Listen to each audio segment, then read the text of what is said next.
آقا فرماتے ہیں قیامت تک کے ہر مسلمان کے لیے لو انفق احدکم مثل احد ذهبا، اگر تم میں سے کوئی احد پہاڑ کے مثل، احد پہاڑ کو آپ نے دیکھا ہے مدینہ طیبہ میں، اللہ سب کو زیارت عطا فرمائے. یہ مدینے کا وہ مقدس پہاڑ ہے جو حضور سے محبت فرماتا ہے اور اس سے محبت فرماتے ہیں. اور آقا فرماتے ہیں کہ یہ پہاڑ جنت میں جائے گا. مدینے کا یہ پہاڑ تقریباً 2 سے 3 کلومیٹر کی چوڑائی پر پھیلا ہوا ہے. حضور اس پہاڑ کی مثال دیتے ہوئے امت کو سمجھا رہے ہیں. میرے صحابہ کو معمولی سمجھنے والوں سنو، آقا کیا فرماتے ہیں کہ ان کو معمولی مت سمجھنا.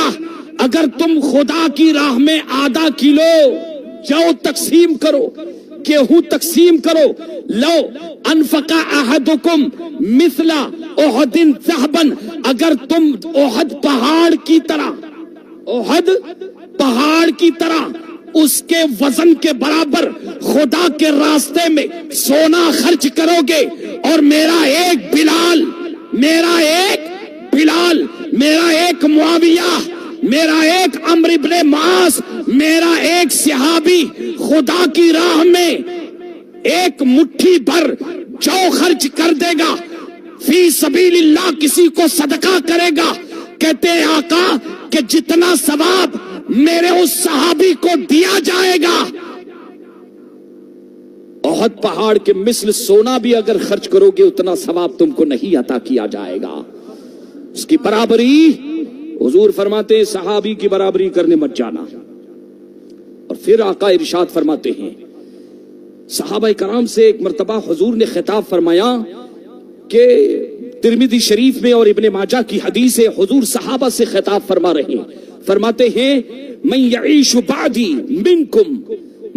منکم بعدی، کہ تم میں سے جو میرے بعد زندہ رہے گا فسیرا اختلافا کثیرا، کثیر اختلاف پیدا ہوں گے، بہت سارے اختلاف پیدا ہوں گے. آقا صلی اللہ علیہ وسلم ارشاد فرماتے ہیں فعلیکم بسنتی وسنت الخلفاء الراشدین. ایسے وقت میں جب اختلاف رونما ہو جائے، فتنے جنم لے، آقا فرماتے ہیں میری سنت پر مضبوطی سے قائم رہنا اور میرے خلفاء راشدین کی سنت پر مضبوطی سے قائم رکھنا. خلفاء راشدین کون ہے؟ حضرت ابو بکر خلیفہ راشد ہے، حضرت عمر اسلام کے دوسرے خلیفہ ہے، حضرت عثمان غنی اسلام کے تیسرے خلیفہ ہے، اور حضرت مولا علی اسلام کے چوتھے خلیفہ ہے. اور امام حسن حضور فرماتے ان کو دیکھنا. پھر ایک مرتبہ حضور فرماتے ہیں، چونکہ حضور مشاہدہ فرما رہے ہیں، جب میں ان حدیثوں کا مطالعہ کر رہا تو سوچنے لگا کہ اللہ کے رسول نے خاص صحابہ کے حوالے سے، جبکہ قرآن کی آیتیں بھی موجود ہیں، گویا کہ مصطفیٰ جان رحمت ملاحظہ فرما رہے تھے کہ میری امت میں بعض ایسے کلمہ پڑھنے والے پیدا ہوں گے جو میرے صحابہ کو برا کہیں گے، ان پر طعن و تشریح کریں گے، ان کو برا کہیں گے. اس لیے آقا فرماتے ہیں اللہ اللہ، حضور کے کلمات ہے اللہ اللہ، یعنی اتقوا اللہ اتقوا اللہ. اے محمد کو ماننے والوں، آقا فرماتے ہیں کہ میری غلامی میں آنے والوں اللہ سے ڈرو، اللہ سے ڈرو. لا تتخذوا اصحابی غرضا بعدی، کہ میرے وصال کے بعد میرے صحابہ کو برا مت کہنا، کیونکہ وہ میرے ہیں، وہ میری روحانی اولاد ہیں، میں نے انہیں سینچا ہے، میں نے انہیں تربیت دی ہے، ان پر حملہ کرنا مجھ پر حملہ کرنا ہے.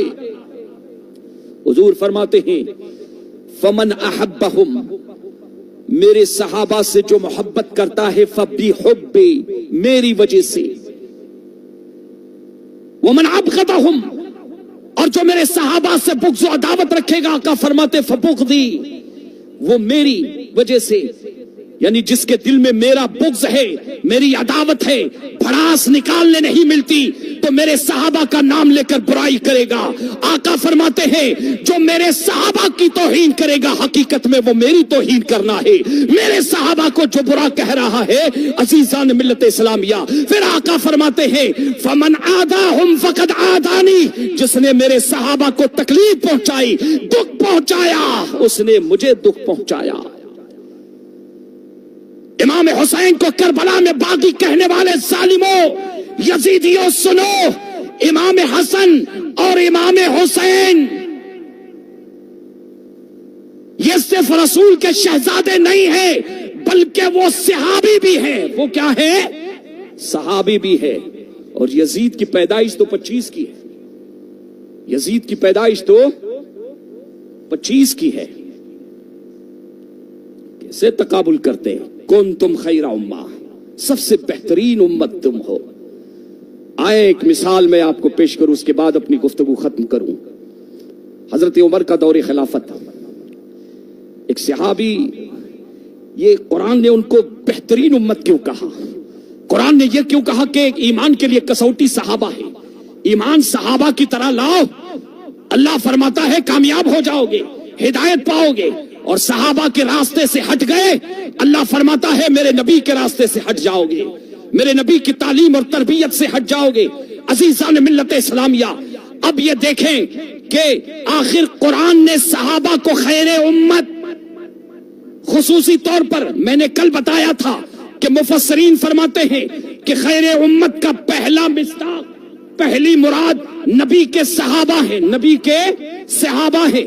علامہ جلال الدین سیوطی شافعی علیہ الرحمہ فرماتے ہیں ہم الذین ہاجروا مع رسول اللہ صلی اللہ علیہ وسلم من مکہ الی المدینہ خاصۃ اصحاب رسول اللہ صلی اللہ علیہ وسلم۔ خیر امت سے مراد وہ صحابہ ہے جنہوں نے حضور کے ساتھ ہجرت فرمائی، مکہ شریف سے لے کے مدینہ۔ مہاجرین بھی ہے، انصار بھی ہے، اور امام فخر الدین رازی فرماتے ہیں کہ ہر مسلمان خیر امت میں شامل ہوگا جس میں یہ تین چیزیں پائی جائے گی کہ وہ لوگوں کو بھلائی کی دعوت دے گا، برائی سے روکے گا، خاموش نہیں رہے گا، اور اللہ پر مضبوطی سے ایمان رکھے گا۔ آخر ایمان کی کسوٹی اللہ نے قرآن میں صحابہ کو کیوں قرار دیا؟ اور حضور فتنوں سے آگاہ فرما رہے ہیں کہ کچھ لوگ ایسے پیدا ہوں گے، ہوشیار رہنا۔ آئے ذرا میں تاریخ اسلام کا ایک باب، جو میں یہ نہیں کہتا کہ آپ نے سنا نہیں ہوگا، لیکن صحابہ کی تاریخ اور نبیوں کی تاریخ سننے کے بعد دل کو جلا ملتی ہے، دل کو نور ملتا ہے، زندگی میں انقلاب پیدا ہوتا ہے۔ رسول اللہ کے ایک صحابی جنہیں حضرت سعید ابن عامر کے نام سے یاد کیا جاتا ہے، حضرت عمر کا دور خلافت ہے، ملاقات کے لیے مدینہ طیبہ میں حاضر آئے۔ حضرت عمر کا دور خلافت ہے، سلام کیا۔ حضرت عمر اور حضرت ابو بکر حضرت سعید ابن عامر سے بے پناہ محبت فرماتے تھے، کیونکہ یہ صحابی زاہد صحابی تھے، رسول اللہ ان سے بڑی محبت فرماتے تھے۔ ملاقات ہوئی، حضرت عمر کی آنکھوں میں آنکھیں ڈال کر آپ عرض کرتے ہیں کہ عمر، اب آپ صرف عمر نہیں ہیں بلکہ آپ رسول اللہ کے خلیفہ بن چکے ہیں، آپ مسلمانوں کے خلیفہ بن گئے ہیں۔ اللہ نے جس منصب پر آپ کو بٹھایا ہے، رسول اللہ کے جس منصب پر آپ بیٹھے ہیں، مسند خلیفہ کی حیثیت سے، کہتے اس میں عمر کوئی کوتاہی مت کرنا، جو تم اپنے لیے پسند کرتے ہو ہر مسلمان کے لیے وہی پسند کرنا۔ اب بات دیکھیں، ایک عام صحابی ہے اور حضرت عمر کو آنکھوں میں آنکھیں ڈال کے کہتے عمر خلافت کا حق ادا کرنا ہے، خلافت مطلب اللہ کے نظام کو پورے دنیا میں قائم کرنا ہے۔ عمر جو اپنے لیے پسند کرتے ہو ہر مسلمان کے لیے وہی پسند کرنا، جو اپنی آل و اولاد کے لیے ناپسند کرتے ہو عمر اپنی آل و اولاد کے لیے ناپسند کرتے ہو ہر مسلمان کے لیے وہی پسند کرنا۔ اور عمر یاد رکھنا، کہ راہ خدا کی تبلیغ میں تمہیں بے پناہ تکلیفیں آئے گی، ہو سکتا ہے تمہیں ستایا جائے گا، لیکن پہاڑ بن کر رہنا، تم اسلام کی تبلیغ کرتے رہنا۔ عمر، اللہ کے معاملے میں اللہ کی مخلوق سے مت ڈرنا، جو حق بات ہو ممبر پر کھل کے کرنا، ڈرنا نہیں۔ دین کے معاملے میں کسی سے مت ڈرنا، صرف عمر اللہ سے ڈرنا۔ حضرت عمر سنے جا رہے ہیں، عمر سنے جا رہے ہیں، کہتے ہیں کہ عمر، اللہ کی مخلوق پر رحم کرنا، ان کے ساتھ نرمی سے پیش آنا۔ حضرت عمر کی آنکھوں میں آنسو آ گئے، کہنے لگے سعید، اتنا بڑا بوجھ اور اتنی بڑی ذمہ داری میں کیسے عہدہ برآر ہو سکوں گا، تم دعا کرو۔ اب حضرت عمر فاروق رضی اللہ تعالیٰ عنہ کا انتخاب دیکھے اور رسول اللہ کی تربیت دیکھے۔ کہتے ہیں کہ سعید، جب میں خلیفہ بن چکا ہوں اور جب اتنی ذمہ داری تم نے مجھ پر ڈالی ہے، اب میں تم پر ایک ذمہ داری ڈلتا ہوں، اور وہ ذمہ داری کہ تمہیں حمص کا، ملک شام میں جو شہر حمص ہے وہاں کا میں تمہیں گورنر بنا رہا ہوں، اور تم اسے قبول کرو کہ عمر نہ، میں تو گورنر ہی بنوں گا، میں یہ ذمہ داری کیسے اٹھا سکتا ہوں۔ حضرت عمر فاروق کہتے ہیں واہ سعید، اتنے جلد تم نے عمر کا ساتھ چھوڑ دیا۔ بخدا عمر قسم کھاتا ہے کہ عمر تمہیں چھوڑے گا نہیں، تمہیں حمص کا گورنر بننا پڑے گا، میرا ساتھ دینا پڑے گا۔ قبول کرتے ہیں۔ کا کتنی پگار مقرر کی جائے؟ بیت المال سے۔ کا عمر، اب تک جتنا ملتا آ رہا ہے میرے لیے کافی ہے، زیادہ کی ضرورت نہیں۔ حضرت عمر رضی اللہ تعالیٰ عنہ نے ملک حمص کے لیے، ملک شام کے شہر حمص کے لیے آپ کو بحیثیت گورنر مقرر کر دیا، اور پگار بڑھانا چاہ رہے تھے کہ نہ عمر، جتنا ملتا ہے کافی ہے۔ صحابہ کی یہ تربیت دیکھے، صحابہ کا یہ کردار دیکھے، صحابہ کا یہ مزاج دیکھے۔ حضرت عمر سے آپ نے ایک بات اور فرمائی تھی کہ آپ نے عرض کی تھی کہ عمر، تمہارے قول میں اور عمل میں تضاد نہیں ہونا چاہیے، تمہاری بات میں اور تمہارے کردار میں تضاد نہیں، یگانیت ہونی چاہیے، یکسانیت ہونی چاہیے۔ اگر لوگوں کو جس بھلائی کا حکم دو عمر، پہلے تم اس پر عمل کرو۔ آپ نے آمنا و صدقنا کہا۔ صحابہ کا مزاج دیکھیں، جبکہ حضرت عمر کے مرتبے اور مقام سے وہ خود بھی واقف ہے کہ عمر کا مقام کیا ہے۔ یہ وہی عمر ہے جن کے بارے میں میرے آقا نے ارشاد فرمایا کہ میرے عمر کو خدا نے وہ دبدبہ عطا فرمایا ہے کہ اگر کسی گلی سے گزر جائے تو شیطان کی مجال نہیں ہے کہ اس گلی میں قدم رکھے۔ یہ حضرت عمر کے نام کی برکت ہے، اور اعلیٰ حضرت کے نام کی یہ برکت ہے۔ جس گھر میں اعلیٰ حضرت کا نام چلا جاتا ہے وہاں وہابیت نہیں آتی ہے، وہاں بدمذہبیت نہیں آتی ہے۔ نعرہ تکبیر، نعرہ رسالت۔ نظام خلافت کو آپ ملاحظہ فرمائیں کہ مصطفیٰ جان رحمت نے جو معاشرہ تشکیل دیا ہے، جس نظام کو آپ نے صحابہ کو عطا فرمایا ہے، خلافت کی جو ذمہ داری آپ نے صحابہ کو دی ہے کہ لا الہ الا اللہ کی دعوت کو پوری دنیا میں پہنچانا ہے، صحابہ کی قربانیوں کو دیکھے کہ حضرت سعید ابن عامر آپ چلے جاتے ہیں، جانے کے چند دنوں کے بعد ملک شام سے، حمص سے قافلہ مدینے میں آتا ہے۔ حضرت عمر اپنے گورنروں کی تفتیش بہت کرتے تھے، گورنروں کی تفتیش بہت کرتے تھے۔ یہ حضرت عمر کا دور خلافت ہے، یہ حضرت عثمان غنی کا دور خلافت ہے، یہ حضرت ابو بکر کا دور خلافت ہے، یہ حضرت مولا علی کا دور خلافت ہے کہ ان کی خلافت کے زمانے میں ایک بھی گھپلا نہیں ہوا ہے۔ کس اسلام کو آنکھیں دکھا رہے ہو؟ سوشل میڈیا پر کس اسلام کو تم جو ہے اچھال رہے ہو؟ ارے اسلام یہ آسمانی دین ہے، قدرت نے فطرت میں، اسلام کی فطرت میں لچک دی ہے۔ اسلام کی یہ تاریخ ہے کہ اسے جتنا دبایا گیا ہے اور جتنا مسلمانوں کو ستایا گیا ہے، اسلام ابھر کر سامنے آیا ہے۔ دیوان گانے محمد کو دیکھ کر گھبرا گئی ہے گردش دورہ کبھی کبھی، اور گردن میں ہاتھ ڈالے ہیں، گردن میں ہاتھ ڈالے ہیں ماہو نجوم نے، گزرا ہے ان حدوں سے مسلمان کبھی کبھی۔ ہندوستان میں اسلام کہ ریپریزینٹ کرنے والے بادشاہ اور مہاراجا نہیں ہے، بلکہ اسلامی تعلیمات کو سمجھنا ہے تو غریب نواز ہند الولی کو دیکھو.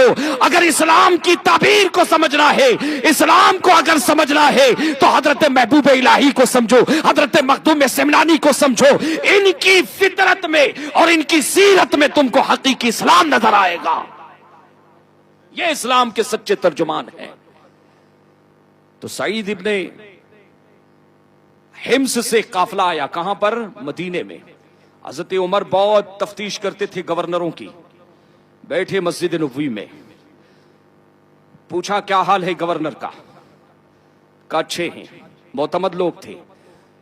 کہا حمص کے مسلمانوں کی کیا حالت ہے؟ کہا ایک فہرست بنا دو.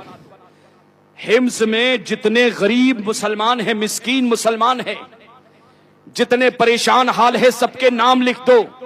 کہا امیر المومنین کس لیے؟ کہ سب کو پیسہ بھیجنا ہے، یہاں سے بیت المال سے ان کو پیسہ ادا کر دوں گا. فہرست پیش کی. پہلے نمبر پر جو نام آیا وہ حضرت سعید ابن عامر کا. اللہ اکبر. آپ دیکھیں کہ پورے علاقے کا جو گورنر ہے اس کے گھر کا حال یہ ہے کہ حضرت عمر کی بارگاہ میں جب نام پیش کیے گئے کہ غریبوں کا حال نام پیش کرو، کہا مدد کی جائے گی. کہا پہلا نام کا کون؟ کہا یہ سعید ابن عامر. کہا کون سعید؟ کہا ہمارا گورنر جسے آپ نے بھیجا.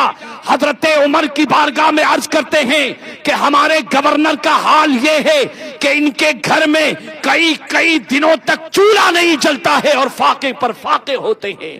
حضرت عمر کی آنکھوں میں آنسو آنے لگ گئے. یہ ہے وہ خلافت جس کا نظام قائم کرنے کے لیے اللہ نے نبوت و رسالت کا سلسلہ جاری فرمایا. انسانیت سے متعارف کرانے کے لیے کہ انسان کیسے بنتا ہے. صرف مسلمان نہیں، ایک انسان کو انسانیت کے اقدار بتانے کے لیے اللہ نے دنیا میں نظام خلافت کو اتارا ہے. عزیزان ملت اسلامیہ، حضرت عمر کی آنکھوں میں آنسو آ گئے. 1000 دینار کی تھیلی آپ نے تیار کی. کہا میری طرف سے بیت المال کی طرف سے کہتے ہیں سعید ابن عامر کو دینا. یہ ہے نبی کے صحابہ جنہیں کسوٹی قرار دیا گیا ہے. اب دیکھیں کہ حضرت سعید ابن عامر کی بارگاہ میں جب وہ 1000 دینار کی تھیلی ان کے گھر میں پہنچتی ہے، بستر پر لیٹے ہوئے تھے، اٹھ کے بیٹھے، سلام ملا امیر المومنین کا. جیسے ہی تھیلی لی اور کھولا، دینے والا تو دے کر چلا گیا تھا. حضرت سعید ابن عامر زور سے کلمات ترجیح پڑھتے ہیں انا للہ و انا الیہ راجعون. ان کی بیوی، ان کی اہلیہ، اسلام کی مقدس شہزادی ان کے بغل میں تھی. اٹھ کے بیٹھی، سرتاج کیا معاملہ ہے؟ کیا پریشانی ہے؟ کیا مدینے میں کوئی آفت آ گئی ہے؟ کہا نہیں. کیا مدینے میں جو ہے مسلمانوں پر کسی نے حملہ کیا ہے؟ کیا کسی مارکے میں مسلمانوں کو قتل کیا گیا نبی کے صحابہ کو؟ کہا نہیں. کہا پھر کیا امیر المومنین حضرت عمر فاروق کا انتقال ہوا ہے؟ کہا نہیں. کہا اس سے بھی بڑی مصیبت ہے. اس جملے پر غور کریں. دنیا کی دولت کے پیچھے بھاگنے والوں، دولت ہماری زندگی کا مقصود نہیں ہے. دولت اتنی لو، صوفیاء فرماتے ہیں دولت اتنی جمع کرو جتنا خدا کی بارگاہ میں حساب کتاب دینے کی طاقت ہو. یہ ہے اسلامی خلافت، یہ ہے اسلامی نظام. تو حضرت سعید ابن عامر کہتے ہیں کہ اس سے بھی بڑی مصیبت ہے. بیوی کو نہیں بتایا کہ 1000 دینار آئے ہیں. اب اپنی وفاشار بیوی سے کہتے ہیں کہ کیا تم میری اس مصیبت میں مدد کرو گے؟ کہا سرتاج، ایسی اسلام کی مقدس مائیں اور ایسی مثالی بیویاں، اللہ ایسی بیویوں پر سلامتیاں نازل فرماتا ہے.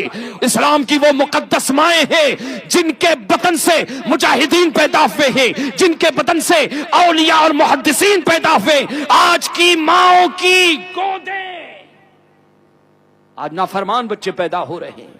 اس کی وجہ کہ اسلامی تعلیم اور تربیت کو ہم نے پسے پش ڈال دیا ہے. حضرت سعید ابن عامر کہتے میری مدد کرو گے؟ کہا کہ فوراً اسے غریبوں میں تقسیم کر دو. کہا وہ یتیم ہے اس کے گھر پہنچا دو. کہا وہ بیوہ ہے اس کے گھر پہنچا دو. اور منٹوں میں، لمحوں میں وہ 1000 دینار پہنچا دیے گئے. بات ختم ہو گئی، بات ختم ہو گئی. چند دن گزرے تھے کہ امیر المؤمنین حضرت عمر فاروق رضی اللہ تعالیٰ عنہ حمص میں تشریف لائے. گورنروں کی دیکھ ریکھ کرتے تھے، کون کس طرح سے اپنی ذمہ داری نبھا رہا ہے. جب پتا چلا کہ امیر المومنین رسول اللہ کے خلیفہ لوگ جوگ در جوگ آپ کی زیارت کے لیے ملاقات کے لیے آئے، اور حمص میں کچھ لوگ ایسے تھے نا، وہ شکایت بہت کرتے تھے، دارالخلافت میں شکایت بہت کرتے تھے. تو حضرت امیر المومنین کی عادت بھی تھی یہ کہ پوچھتے تھے آپ کہ گورنر کس طرح سے اپنی ذمہ داری نبھا رہا ہے کہ نہیں. تو 4 شکایتیں حمص کے لوگوں نے حضرت سعید ابن عامر کے حوالے سے پیش کی. کن کے بارے میں؟ سعید ابن عامر کے حوالے سے پیش کی. حضرت عمر کو بہت دکھ ہوا، دل میں کہنے لگے کہ یا اللہ، رسول اللہ کے جس صحابی کے حوالے سے جو باتیں ہم نے رسول اللہ کی بارگاہ میں سعید کے حوالے سے دیکھی ہے، مولا جو میرا گمان ہے وہ گمان میرا بدلنے نہ پائے. اور آپ نے حکم دیا کہ صبح فجر کی نماز کے بعد جنہوں نے شکایت کی ہے وہ بھی آئے اور گورنر کو بھی دربار میں حاضر کیا جائے. عزیزان ملت اسلامیہ، یہ ہے اسلامی نظام، یہ ہے اسلامی خلافت، اور یہ ہے اسلام کے آئین اور اسلام کے قانون. ارے کس اسلام کے قانون کو آج تم للکار رہے ہو جہاں انسانیت ہے، جہاں برابری ہے، جہاں بات بات پر جو ہے مواخذہ ہو رہا ہے. یہ نبی کے شاگرد ہے، یہ نبی کے شاگرد ہے، اور یہ نبی کے مرید ہے. حضور فرماتے ہیں میں نے ان کو تراشا ہے، میں نے ان کو تراشا ہے. اور قرآن کہتا ہے یہ خیر امت ہے. حضرت سعید حاضر آئے، سلام کیا دربار خلافت میں. لوگوں سے کہا کیا خلافتیں، کیا شکایتیں ہیں؟ کہا پہلی شکایت یہ کہ ہمارا گورنر دن چڑھے تک گھر میں رہتا ہے، جلدی گھر سے باہر نہیں نکلتا. گورنر دین کی خدمت کے لیے، گورنر انسانوں کی خدمت کے لیے، خدمت خلق کے لیے، یہ منصب، یہ ذمہ داری نوٹ چھاپنے کے لیے اسلام نے یہ ذمہ داریاں نہیں دی، اقتدار کے لیے ذمہ داریاں نہیں دی. بلکہ آج یہ دنیا جو کہتی ہے سوشل ورک، ارے قرآن کی اس آیت پر غور کرو. قرآن کہتا ہے کنتم خیر امت اخرجت للناس، سب سے بہترین امت ہو. کیوں؟ اخرجت للناس، لوگوں کی خدمت کرنے کے لیے تمہیں اللہ نے ظاہر کیا ہے. تو لوگوں کی خدمت اسی کو آج سوشل ورک کہا جاتا ہے. اللہ کا قرآن ہمیں پیغام دے رہا ہے کہ اللہ کے بندے، رسول کے امتی، تجھے صرف اپنے لیے نہیں بلکہ لوگوں کے لیے جینا ہے، لوگوں کے بھلائی کے لیے تمہیں جینا ہے. تمہارے زندگی اور تمہارے ادھار کا یہی مقصد ہے. حضرت عمر نے پوچھا کہ بتاؤ کیا بات ہے، شکایت کا جواب دو.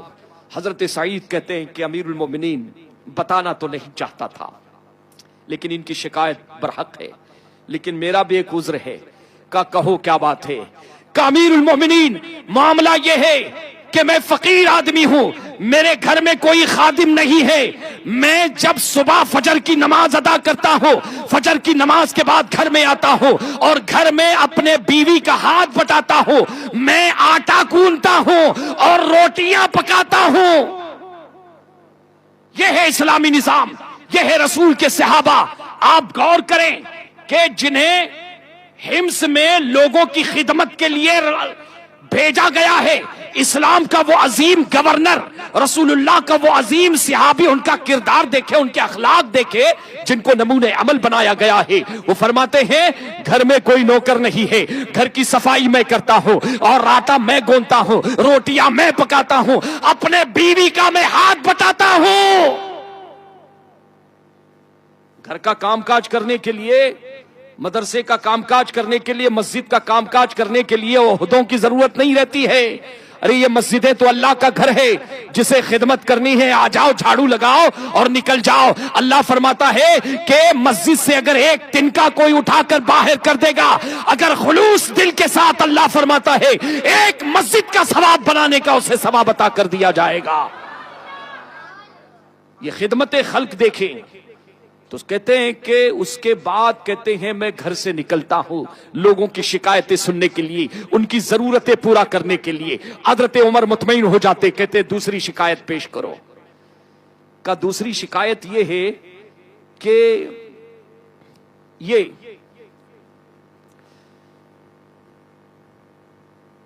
مہینے میں ایک مرتبہ غفلت کرتے ہیں، یعنی جب گھر سے نکلتے لیکن مہینے میں ایک دن چھٹی کرتے ہیں، سمجھ لیجئے گا۔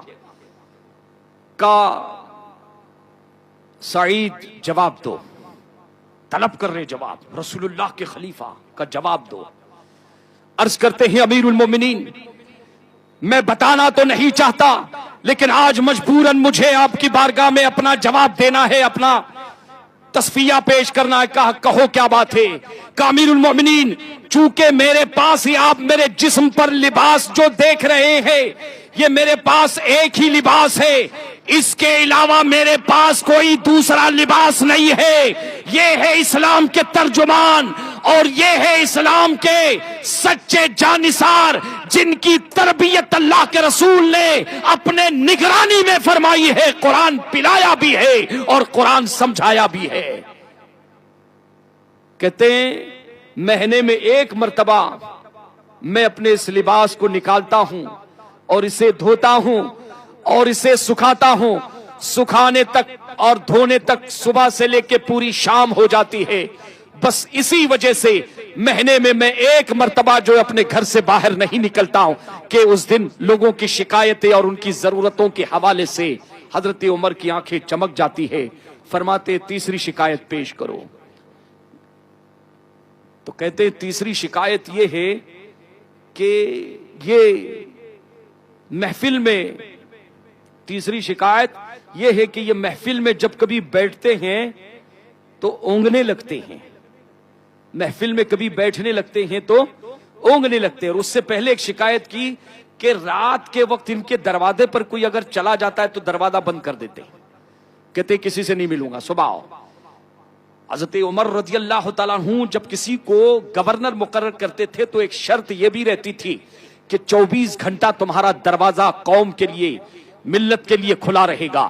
جس ضرورت کے لیے اگر وہ آدھی رات کو آتا ہے تمہیں آدھی رات کو اس کی مدد کے لیے کھڑا ہونا ہے۔ یہ نہیں دیکھنا ہے کہ صبح کا سورج طلوع ہو رہا ہے یا نہیں، بلکہ فوراً تمہیں مسئلے کا حل کرنا ہے، اس کی ضرورت اور اس کی مدد کے لیے تمہیں پہنچنا ہے۔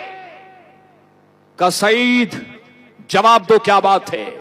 حضرت سعید کہتے ہیں، صحابی رسول کہتے ہیں امیر المؤمنین میں نے پورا دن اللہ کے رسول کے ان امتیوں کے لیے وقف کر دیا ہے۔ میں صبح سے لے کے رات سورج ڈوبنے تک ان کی خدمت کرتے رہتا ہوں۔ بس ایک رات کا ایک ویسا وقت آتا ہے کہ جو میں نے اپنے لیے اور اپنے رب کے لیے خاص کر لیا ہے، میں رات کے وقت مصلی پر کھڑا ہو جاتا ہوں اور صبح تک اللہ کی بندگی کرتے رہتا ہوں۔ میں نہیں چاہتا کہ رات میں میرے عبادت کے وقت کوئی بندہ درمیان میں حائل ہو، وہ وقت تو میں نے اللہ کے لیے خاص کر کے رکھا ہے۔ حضرت عمر خوش ہو جاتے ہیں۔ کا چوتھا سوال، چوتھا اعتراض، کہ امیر المومنین محفل میں جب یہ گورنر بیٹھتے ہیں ان کے پاس کوئی اپنا مسئلہ لے کے آتا ہے حل کرنے کے لیے تو یہ کبھی کبھی محفل میں اونگتے ہیں۔ شکایت دیکھیں آپ کتنی باریک بات ہے، اور ایسے غافل ہو جاتے ہیں کہ لوگ اپنی شکایت پیش کرتے ہیں کہ یہ مسئلہ ہے، یہ تکلیف ہے، ایسا ہوا ویسا ہوا، اور یہ تو کبھی کبھی بالکل جو ایسا بالکل جیسے سو گئے ہیں۔ حضرت عمر کہتے ہیں سعید جواب دو، سعید جواب دو۔ آنکھوں سے آنسو روا ہو جاتے ہیں، کہتے حضور معاملہ یہ نہیں کہ میں غافل نہیں ہوتا، مجھ پر اونگ طاری نہیں ہوتی، کا پھر کیا ہوتا ہے؟ کہ امیر المومنین مجھ پر بے ہوشی طاری ہوتی ہے، بے ہوش ہو جاتا ہوں۔ کا سعید وجہ کیا ہے؟ کہ امیر المومنین وجہ یہ کی تھی، اللہ اکبر، خلفائے راشدین کے بعد، عشرہ مبشرہ کے بعد تمام صحابہ میں افضل صحابی کہا جاتا ہے۔ کہتے ہیں حضرت خبیب ابن عدی کو قید کر کے لایا گیا، کہاں پر؟ مکہ شریف میں۔ ابھی مکہ شریف میں اسلام مکمل طور پر عزیزان ملت اسلامیہ مکہ والوں نے رسول اللہ کے اس صحابی کو قتل کرنے کے لیے مقام تنعیم پر کہاں اس کو لے جائیں گے جہاں پر آج مسجد عائشہ زندہ نہیں رکھیں گے. اللہ اکبر اعلان ہو گیا کہ مکہ میں محمد کے غلام کو جو ہے پھانسی کی سزا دی جانے والی ہے. عزیزان ملت اسلامیہ اب آپ دیکھیں کہ مکہ المکرمہ میں فرماتے ہیں ہجوم تھا. حضرت سعید کہتے اس وقت میں نے کلمہ نہیں پڑھا تھا اور میں پہنچ گیا دیکھنے کے لیے. تختے دار پر ہاتھوں میں زنجیریں ہیں, پاؤں میں زنجیریں ہیں, اور حضرت خبیب ابن عدی کو مارتے ہوئے, دھکیلتے ہوئے, کوڑے مارتے ہوئے جب تختے دار کے پھانسی کے پھندے کی طرف ایک درخت کے نیچے جب لایا گیا, اعلان کیا گیا کہ یہ وہ آدمی ہے جس نے محمد کی غلامی اختیار کی ہے. عزیزان ملت اسلام یہ اعلان کرتے کہ آج اس کو قتل کر دیا جائے گا. قرآن کہتا ہے وَتُؤْمِنُونَ بِاللَّهِ. خیر امت کا ایک تیسرا وصف تأمرون باللہ. تختے دار پر حضرت خبیب ابن عدی بدری صحابی وہ کہتے ہیں کہ مکہ کے کافروں, جب تم مجھے قتل ہی کرنا چاہتے ہو تو کم سے کم میری آخری خواہش پوری کرو. کا کیا آخری خواہش ہے؟ کا 2 رکعت نماز ادا کرنا چاہتا ہوں. نہ مسجد میں نہ بیت اللہ کی دیواروں کے سائے میں نماز عشق ادا ہوتی ہے تلواروں کے سائے میں. رضا کے لیے اپنی دولت کو قربان کر دیا, ارے خون کی ندیاں بہا دی. اگر آقا نے فرمایا آگ میں کود جاؤ تو کود گئے. آج ان صحابہ پر حملہ کیا جا رہا ہے. ہوش کے ناکلو مسلمانوں, ہوشیار ہو جاؤ اپنے بچوں کو, اپنی بچیوں کو جو سوشل میڈیا کے ذریعے دین حاصل کرنا چاہ رہے, انہیں ہوشیار کرو کہ ہر داڑھی ٹوپی والے سے دھوکہ مت جانا. ہر نبی کا نام لینے والا, ہر رسول کا نام لینے والا ضروری نہیں کہ نبی کا وفادار ہو, وہ غدار بھی ہو سکتا ہے, وہ منافق بھی ہو سکتا ہے. عزیزان ملت اسلامیہ, تو حضرت سعید ابن عمر کہتے ہیں کہ میں بھی اس منظر کو دیکھنے کے لیے چلا گیا. مسلمان نہیں ہوئے تھے اس دن. سکون کے ساتھ 2 رکعت نماز ادا کی اور جلدی جلدی نماز پڑھی. سلام پھیرنے کے بعد حضرت خبیب کہتے ہیں کہ مکہ کے کافروں, میں بہت سکون سے نماز پڑھتا ہوں, لیکن آج میں نے معمول کے مطابق جو ہے, معمول کے خلاف میں نے ذرا عجلت کے ساتھ نماز پڑھی ہے. جانتے ہو کیوں؟ کہ کس لیے؟ کہ اس لیے کہ کہیں تم یہ نہ سوچ لینا کہ محمد عربی کا غلام ڈر گیا ہے, محمد عربی کا غلام ڈر گیا ہے. عزیزان ملت اسلامیہ, صحابہ کرام نے نبی کریم صلی اللہ علیہ وسلم کے حسن کو دیکھا, سرکار کے سیرت کو دیکھا تو کردار کو دیکھا. ایک تو دیکھے قرآن مجید کہتا ہے کہ یوسف علیہ السلام کے حسن کو دیکھا مصر کی عورتوں نے تو ان کے انگلیوں کے پورے کٹ گئے, لیکن صحابہ نے جب نبی کو دیکھا تو پورے کٹ گئے. اور وہاں تو کٹی تھی انگلیاں اور یہاں تو انہوں نے اپنی گردنیں حضور کے قدموں پر نچھاور کر دی. اسی لیے تو 14ویں صدی کے مجدد پکار اٹھتے ہیں, حسن یوسف پہ کٹی مصر میں انگشتان زنا, سر کٹاتے ہیں تیرے نام پہ مردان عرب. یا رسول اللہ, آپ کے صحابہ نے انگلیاں نہیں اپنی گردنیں آپ کے لیے کٹائی ہے, یہ ان کا ایمان تھا. کہتے ہیں حضرت خبیب سولی پہ جب چڑھائے جانے لگے, انہوں نے اللہ سے دعا کی کہ اللہ, اے اللہ, جب میری شہادت ہو, میری موت ہو, یہاں محفل میں کوئی ایسا نہیں ہے جو میری شہادت کا پیغام میرے نبی تک پہنچا دے.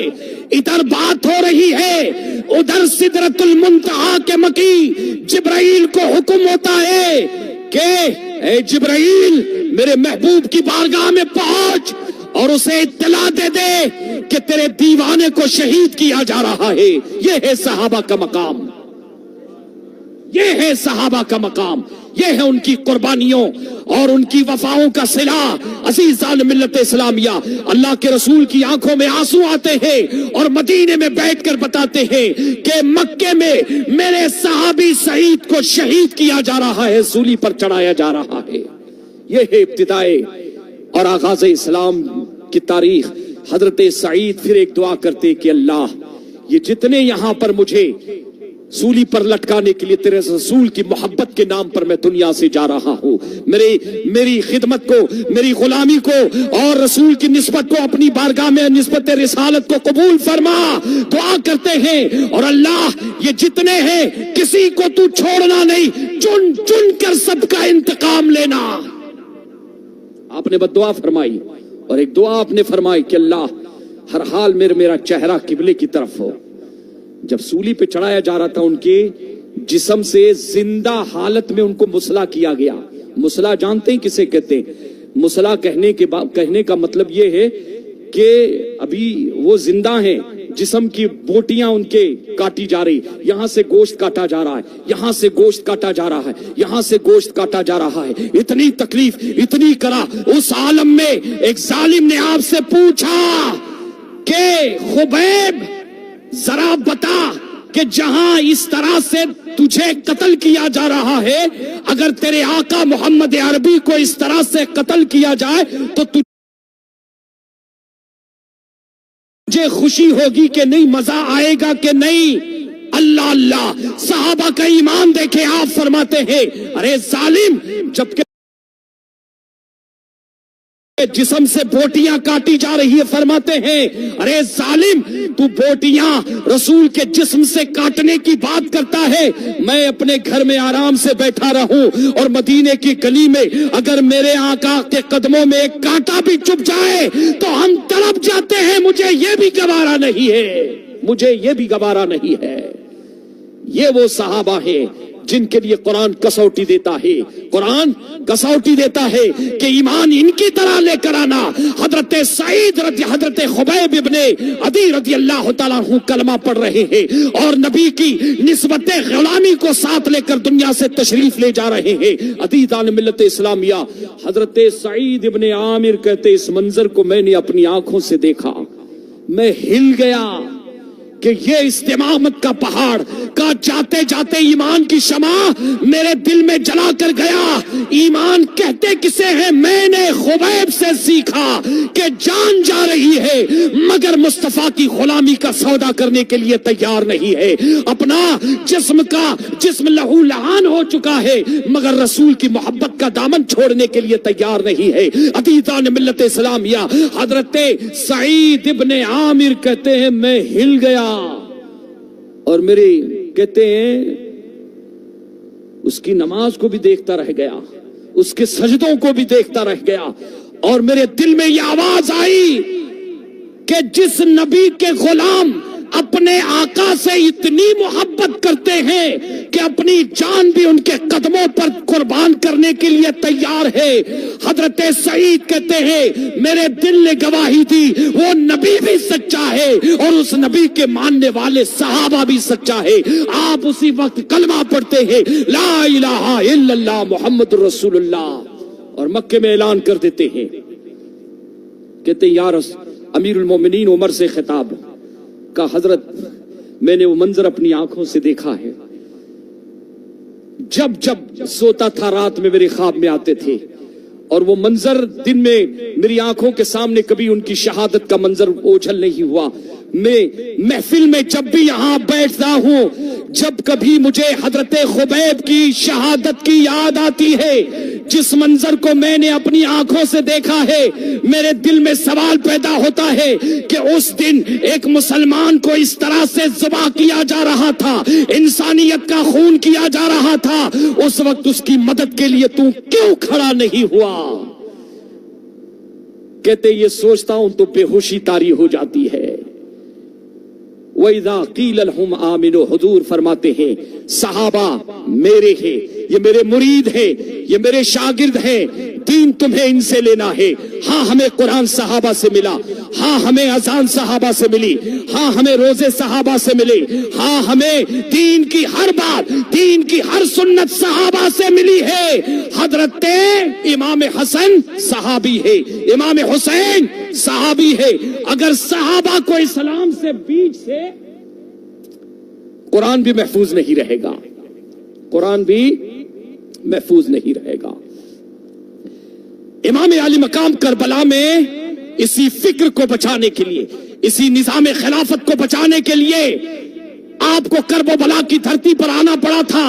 ارے امام حسین جنگ لڑنے نہیں آئے تھے، ارے یہ تو دھوکہ دیا جا رہا ہے، جنگ تو ٹکر میں ہوتی ہے، وہاں یہ بتانے کے لیے آئے تھے کہ اسلام قربانی چاہتا ہے، اسلام ایثار چاہتا ہے، جب تک شجر اسلام کو خون نہیں دو گے وہ برقرار نہیں ہوگا۔ ایثار کی مثال قائم کرنے گئے تھے۔ عزیزان ملت اسلامیہ ہمیشہ یاد رکھے، حضور کے اہل بیت ان کی عظمتیں سر آنکھوں پر، انشاءاللہ تفصیلی گفتگو ہوگی، لیکن حضور کے صحابہ ایمان کی کسوٹی ہے۔ آج سوشل میڈیا پر کئی سنی اب ٹنی ہو چکے ہیں، اب کیا ہو گئے؟ ٹنی ہو چکے ہیں، نبی کے صحابہ پر حملہ کر رہے معاذ اللہ رب العالمین، ان کی زندگیوں پر۔ مسلمانوں یہ مت دیکھنا کہ وہ سید ہے، یہ مت دیکھنا کہ وہ کس خانقاہ کا ہے، یہ مت دیکھنا کہ کیسا اعلامیہ ظاہر کیا ہے، کیسا اعلامیہ اس نے پیش کیا ہے۔ مسلمانوں ہمیشہ یاد رکھنا، جس چیز کو نبی سے نسبت ہو جائے وہ قابل تعظیم، وہ قابل تعظیم۔ نہ حضور کی اہل بیت کو ہم چھوڑنے کے لیے تیار ہیں اور نہ حضور کے صحابہ کو ہم چھوڑنے کے لیے تیار ہیں۔ اعلیٰ حضرت فرماتے ہیں اہل سنت کا ہے بیڑا پار، اصحاب حضور نجم ہے اور ناو ہے، عطرت رسول اللہ کی یہی وہ خیر امت ہے جن میں تینوں چیزیں بیک وقت موجود تھی۔ حضور نے فرمایا اے صحابہ میرے وصال کے بعد میرے دین کو پہنچانے کی ذمہ داری تمہاری، وما علینا البلاغ۔